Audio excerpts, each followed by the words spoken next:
नमस्कार. आजच्या व्हिडिओमध्ये मी तुम्हाला गणपती बाप्पांची स्थापना करण्यासाठी काय साहित्य लागणार आहे याबद्दलची संपूर्ण माहिती सांगणार आहे. पण त्याआधी तुम्ही चॅनलवरती नवीन असाल तर चॅनलला लाईक करा आणि सबस्क्राईब देखील करा. कमेंटमध्ये श्री स्वामी समर्थ किंवा श्री गणेशाय नमः लिहायला विसरू नका. गणेश चतुर्थी दिवशी अनेक घरोघरी पार्थिव गणेश मूर्तीची स्थापना केली जाते. वर्षातून एकदा आपल्या घरी बाप्पा येतात तर त्यांचे विधिवत पूजन झालंच पाहिजे आणि पूजेसाठी लागणाऱ्या साहित्यांची आपण आधी जमावजमव केली तर ऐनवेळी गडबड होत नाही आणि आपली पूजा पण शांतपणे आणि चांगली होते. आणि पूजा करण्याआधी आपण हे साहित्य जवळ घेऊन बसावे, त्यामुळे पूजा करताना वारंवार उठाव लागत नाही. तर सर्वात पहिलं म्हणजे गणपती बाप्पांची स्थापना करण्यासाठी आपल्याला पार्थिव गणेश मूर्ती घ्यायची आहे. गणेश मूर्ती बाजारामधून खरेदी केल्यावर एखाद्या नवीन वस्त्राने किंवा लाल वस्त्राने झाकून आणावी. त्यानंतर गणपतीला अभिषेक करण्यासाठी शुद्ध पाणी घ्यायचं आहे.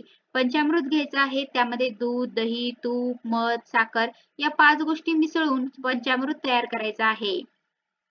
थोडेसे तांदूळ घ्यायचे आहेत. त्यासोबतच चंदन, हळदी, कुंकू, अष्टगंध, अक्षता, माचीस, गुळ खोबऱ्याचं नैवेद्य, गणपतीला जानवे घ्यायचे आहेत, कापसाची वस्त्रमाळ घ्यायची आहे.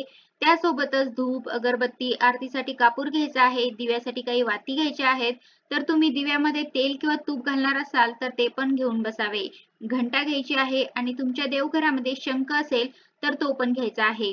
नैवेद्यासाठी वेगळं पाणी घ्यायचं आहे. तसेच नैवेद्यासाठी 5 प्रकारची फळं घेतली जातात. तरी पण तुमच्याकडे जी उपलब्ध आहे ती तुम्ही घेऊ शकता.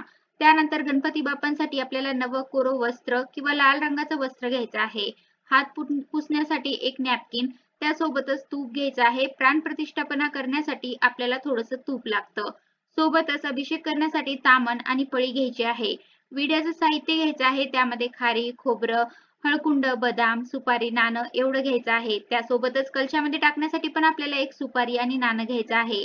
आणि गणपतीचं प्रतीक म्हणून आपल्याला एक सुपारी घ्यायची असते. तर तुम्ही या सुपारीऐवजी देवघरातील गणेश मूर्ती घेतली तरी चालेल. या दिवशी मोदकांचा नैवेद्य दाखवला जातो. त्यामुळे आपल्याला नैवेद्यासाठी मोदक घ्यायचे आहेत. पण काही कारणाने तुम्ही बनवले नसतील तर लाडू, पेढे अथवा मिठाईचा नैवेद्य दाखवू शकता. पण गणपती बाप्पांना मोदक अतिप्रिय आहेत. पाटाभोवती काढण्यासाठी रांगोळी घ्यायची आहे. तसेच गणपती बाप्पांना सर्वाधिक प्रिय असलेली दुर्वा घ्यायची आहे. 3 पाने असलेली दुर्वा श्रेष्ठ मानली जाते. तर 21 दुर्वांची पिंडी बांधून घ्यायची आहे. सोबतच थोडासा आघाडा घ्यायचा आहे. गणपतीला प्रिय असणारं लाल जास्वंदीचं फूल घ्यायचं आहे. काही विड्यांची पानं, गजरा, काही लाल पिवळी फुले, गणपती बाप्पांसाठी फुलांचा हार आणि कलशावर ठेवण्यासाठी एक नारळ घ्यायचा आहे. तसेच एका कलशामध्ये आपल्याला 80% शुद्ध पाणी भरून घ्यायचं आहे आणि त्या कलशावरती स्वास्तिक आणि 5 रेषा ओढून घ्यायच्या आहेत. तसेच 2 समई घ्यायच्या आहेत. समईमध्ये तेलवाती घालून घ्यायच्या आहेत. पूजेमध्ये पण समईचा एक मोठा मान असतो. तसेच गणपतीसाठी काही सजावटीचं साहित्य घ्यायचं आहे. तुम्ही अलंकार घालणार असतील तर ते पण घेऊन ठेवू शकता. त्यासोबतच एखादा तुपाचं निरांजन घेऊ शकता आणि गणपतीसाठी तुम्ही जरी टेबल ठेवला असेल तर त्या टेबलवरती पाट किंवा चौरंग ठेवावा. त्यामुळे पाट किंवा चौरंग घ्यायचा आहे. आणि काही जण या पूजेमध्ये पत्री पण ठेवतात. आम्ही आमच्या भागामध्ये नाही ठेवत. फक्त आम्ही हरितालिकेच्या दिवशी पत्री ठेवतो. आणि गणपतीच्या दिवशी जर तुम्ही ठेवणार असाल तर त्यामध्ये मोगरा, माका, बेल, दुर्वा, धोत्रा, तुळस, शमीपत्र, आघाडा, रुई, डाळिंब, कर्दळी एवढ्या पत्री घ्यायच्या आहेत. किंवा तुम्हाला ज्या मिळतील त्या घेऊ शकता किंवा 5 घेतल्या तरी चालतील. आणि पूजेला बसण्यासाठी आसन घ्यायचं आहे. तर एवढं साहित्य आपल्याला पार्थिव गणेश मूर्तीची स्थापना करण्यासाठी लागणार आहे.